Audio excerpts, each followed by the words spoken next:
Vamos logo de cara imaginar a seguinte cena. Um estádio de futebol aqui no Brasil completamente lotado. A energia lá no alto, um daqueles clássicos nacionais pegando fogo. Aí, do nada, a partida simplesmente para. Mas não é por causa de uma falta dura, nem para comemorar um gol. É por conta de um fenômeno aéreo totalmente inexplicável. Pois é, na nossa análise de hoje, a gente vai mergulhar de cabeça nos registros do famoso Caso Morenão de 1982. Sem dúvida, um dos eventos mais fascinantes e, sinceramente, mais intrigantes já documentados no país. E para a gente ter uma noção real do tamanho dessa história, guarda esse número: 24 mil. Essa era a estimativa de torcedores pagantes lá nas arquibancadas do estádio Pedro Pedreciani, o nosso famoso Morenão, naquela exata noite. E é justamente isso que deixa a história tão absurda. A gente não está falando de uma luzinha piscando numa estrada deserta vista por uma pessoa só. Não, foi uma experiência visual coletiva gigantesca, presenciada por milhares de pessoas ao mesmo tempo. O que logo levanta aquela velha pulga atrás da orelha.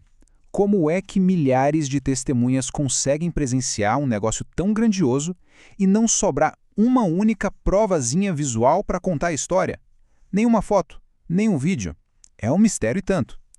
Mas, como a gente vai ver daqui a pouco, essa falta de imagens funciona mais como um tempero de filme de suspense para o caso e não como motivo para duvidar que o evento realmente aconteceu. Parte 1.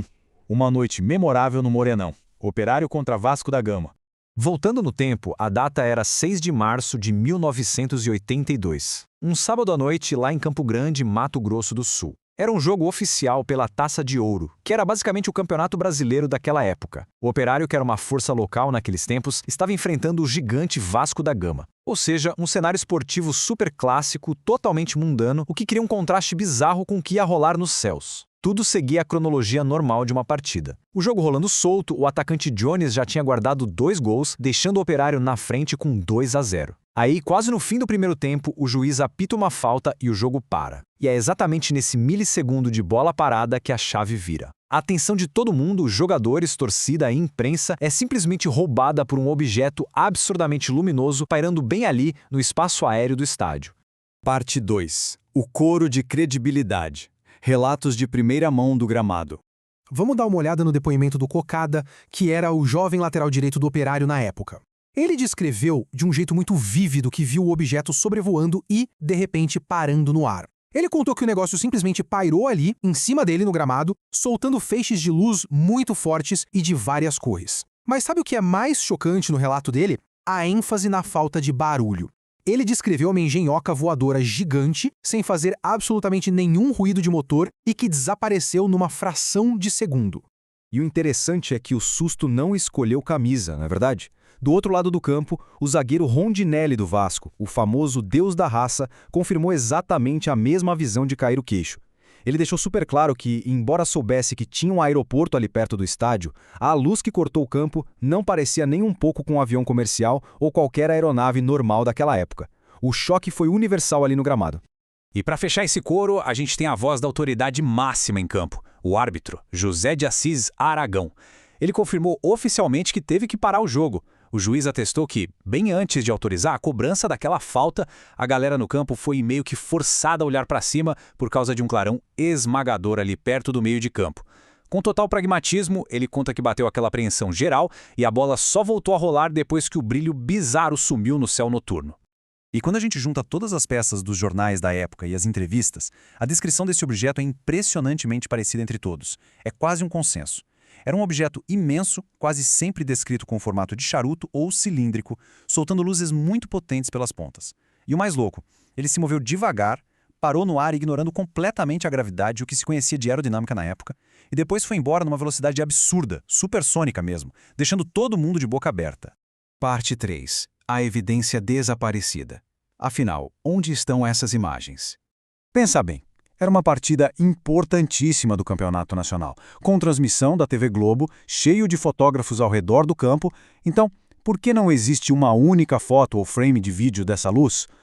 Bom, a explicação é até um pouco frustrante de tão prática e presa à tecnologia da época.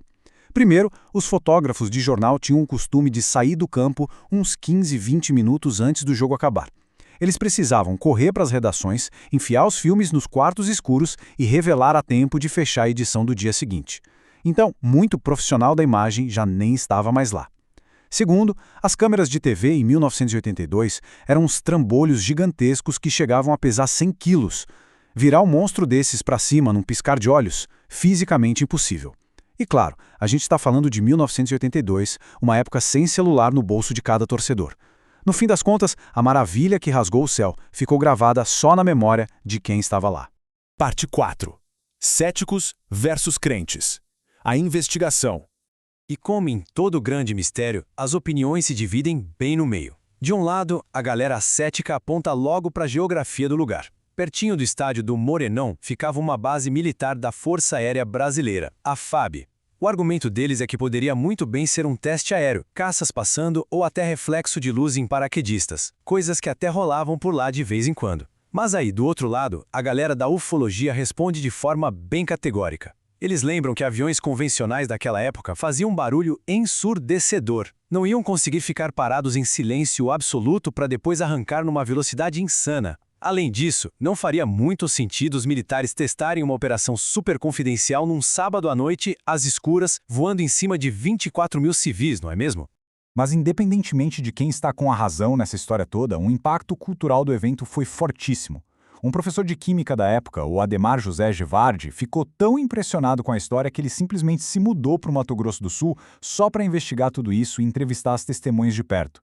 Esse trabalho de campo dele acabou sendo a faísca para o lançamento da famosa revista UFO, que basicamente mudou as diretrizes das pesquisas de ufologia no Brasil e na América Latina para sempre. Ou seja, o caso Morenão mudou vidas de verdade. E finalmente, a parte 5. O legado do caso Morenão. Um enigma que se recusa a desaparecer. Mais de 4 décadas depois, e esse mistério ainda não envelheceu um dia sequer. Ele saiu da crônica esportiva e foi direto para o folclore do nosso país, se firmando como um dos avistamentos em massa mais bem documentados e intrigantes do Brasil. E isso deixa a gente com aquela pulga gigantesca atrás da orelha. Naquela noite de sábado, com a tecida vibrando por gols, será que a gente presenciou um protocolo militar de alta confidencialidade que deu errado? Ou será que um jogo de futebol virou atração turística para uma inteligência desconhecida? O debate continua. E no fim das contas, a grande pergunta que fica martelando é: o que de fato pairou sobre o Morenão? Fica aí o convite para essa reflexão fascinante.